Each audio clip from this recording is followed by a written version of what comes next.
যীশু দ্বিতীয়বার আপন মৃত্যুর বিষয় বলেন।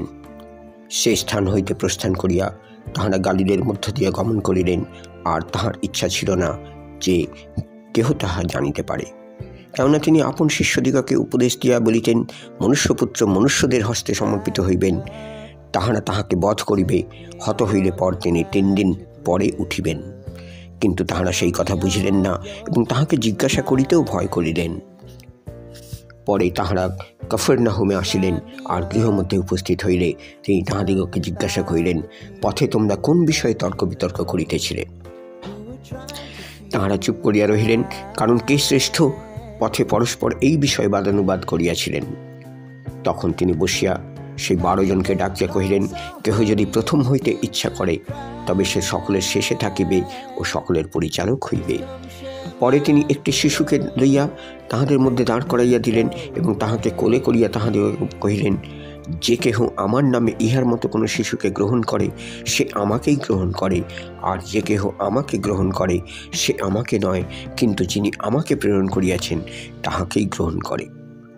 যখন তাহাকে কহিলেন, হে গুরু, আমরা এক ব্যক্তিকে আপনার নামে ভূত ছাড়াইতে দেখিয়াছিলাম, আর তাহাকে বারণ করিতেছিলাম, কারণ সে আমাদের পশ্চাৎগমন করে না। কিন্তু যীশু কহিলেন, তাহাকে বারণ করিও না, কারণ এমন কেহ নাই যে আমার নামে পরাক্রম কার্য করিয়া সহজে আমার নিন্দা করিতে পারে। কারণ যে কেহ আমার বিপক্ষ নয়, সে আমাদের সপক্ষ। বাস্তবিক যে কেহ তোমাদিগকে খ্রিস্টের লোক বলিয়া এক বাটি জলপান করিতে দেয়, আমি তোমাদিগকে সত্য কহিতেছি, সে কোনো মতে আপন পুরস্কারে বঞ্চিত হইবে না। আর এই যে ক্ষুদ্রগণ আমাকে বিশ্বাস করে, যে কেহ তাহাদের একজনের বিঘ্ন জন্মায়, বরং তাহার গলায় বৃহৎ জাঁতা বাঁধিয়া তাহাকে সমুদ্রে ফেলিয়া দিলেও তাহার পক্ষে ভালো। আর তোমার হস্ত যদি তোমার বিঘ্ন জন্মায়, তবে তাহা কাটিয়া ফেলো ভালো।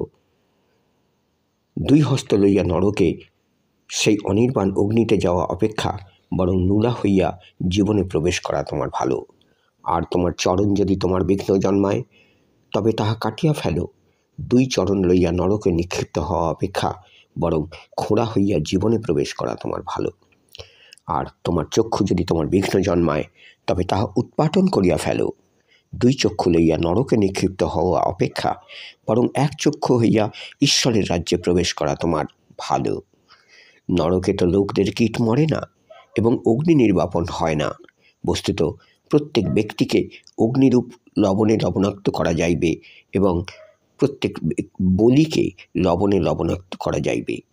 লবণ ভালো, কিন্তু লবণ যদি লবণত্ব হারায়, তবে তোমরা কিসে তাহার আস্বাদ যুক্ত করিবে? তোমরা আপন আপন অন্তরে লবণ রাখো এবং পরস্পর শান্তিতে থাকো।